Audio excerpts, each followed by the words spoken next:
The US has certified that Hong Kong is no longer politically autonomous from China. For people who just read the headline, this does not mean that the United States is handing Hong Kong over to China. Instead, it is one of the most damaging things the United States can economically do to China. It also goes beyond disincentivizing investors, which it will also do, as speculated in both the article and other comments, and has actual immediate economic effects for both countries.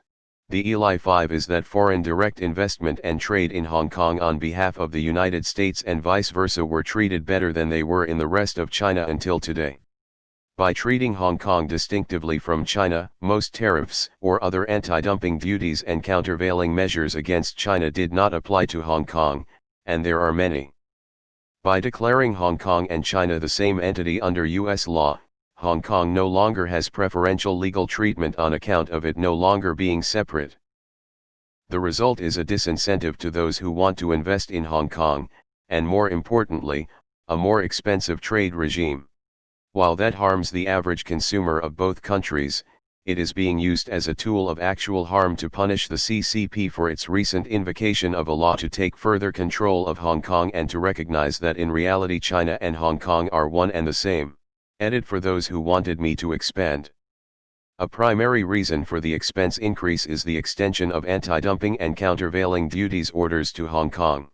China is notorious for dumping goods.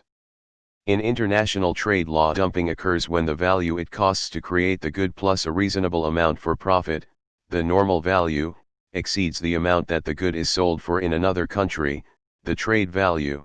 China often does this in steel and other manufacturing industries.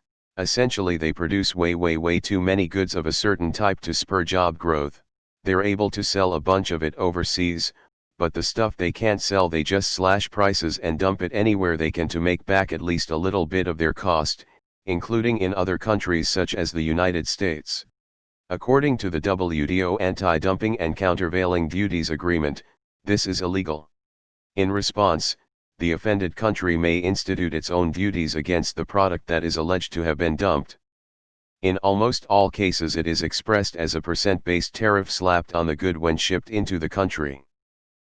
Countries and the companies in them hate this, because the tariffs apply for 5 years even if the country stops dumping. In the case of China, the United States has tens of anti-dumping orders against hundreds of Chinese products that do not apply to Hong Kong. Presumably now, they will also apply to Hong Kong, meaning all the goods encompassed in the anti-dumping orders which are created in Hong Kong will be more expensive based on the percentage expressed in the order. How are people saying this is the US handing HK over to China? This is calling out what China has been doing in recent years. The United States stands with the people of Hong Kong as they struggle against the CCP's increasing denial of the autonomy that they were promised, Pompeo said, referring to the Chinese Communist Party. I know Pompeo is a piece of shit, but most of the comments in this thread are claiming he's endorsing China's actions.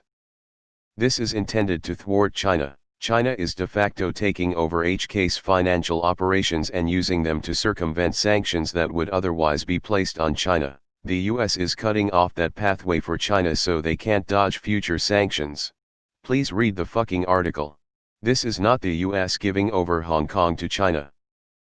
The HK Human Rights and Democracy Act states that if Hong Kong is deemed as no longer being autonomous/retaining its political autonomy from China, then the US will treat it as such. This means that all special trade privileges that have been given to Hong Kong will be revoked, something that will have a lasting effect on the Chinese economy, as Hong Kong is one of the largest ports in the world and is one of the main routes for Chinese investors and companies to trade with the West.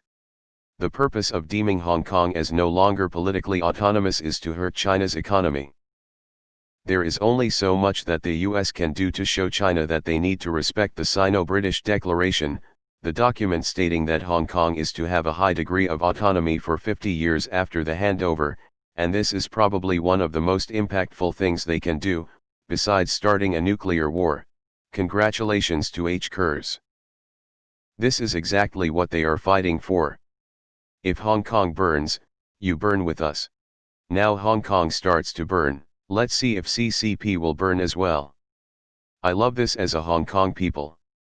Don't give HK any special treatment anymore so China can't take advantage of HK's identity to do shady things while suppressing our human rights. This is going to hurt us, but it is for the greater good. One of the reason we protest is to show the world that one country two system is a complete lie, so the world can treat us like a part of China. I see a lot of comments saying that HK is being thrown under the bus. To be clear, this is what majority of us protesters want. One of our slogans is, meaning we shall burn together with the CCP. There's no doubt that this will destroy HK, but we hope that in turn it'll also tank China's economy. This is just stunning news. If the US cancels Hong Kong's special trading status, there will be huge ramifications towards the city's ability to act as a capital-raising center for China, and also on trade, as many Chinese firms have used HK to conduct huge amounts of tax-free trade. China is already facing issues with capital, and losing HK as an avenue to get more capital could really hurt them. And no, Shanghai and Shenzhen cannot replace HK as a financial center. The tighter financial controls up north do not allow for free flow of capital. To the average investor, you might not worry because your investment amounts aren't going to be that large. The sharks won't be messing with you, but to investors with big money, China's capital flight controls are scary because they could lock down your cash without any real possible recourse. All of you up in arms after reading the headline need to actually read the article. This is a smart play and about the best play the US could make given the circumstances. Anyone who thinks this won't hurt China in a significant way is sorely mistaken and clearly not grasping what is happening here. Taiwan's reaction. https://twitter. com/ingwen/status/1265600680804270088 https://twitter. com/ingwen/status/1265600680804270088. Today I asked the Executive UN to draw up a humanitarian assistance action plan for #Hong Kong, https://twitter. com/#/Hong Kong, src = #click, citizens that lays out clear, complete plans for their residence, placement, employment, and life in #Taiwan, https://twitter. com/#/Taiwan, src = #click, as soon as possible.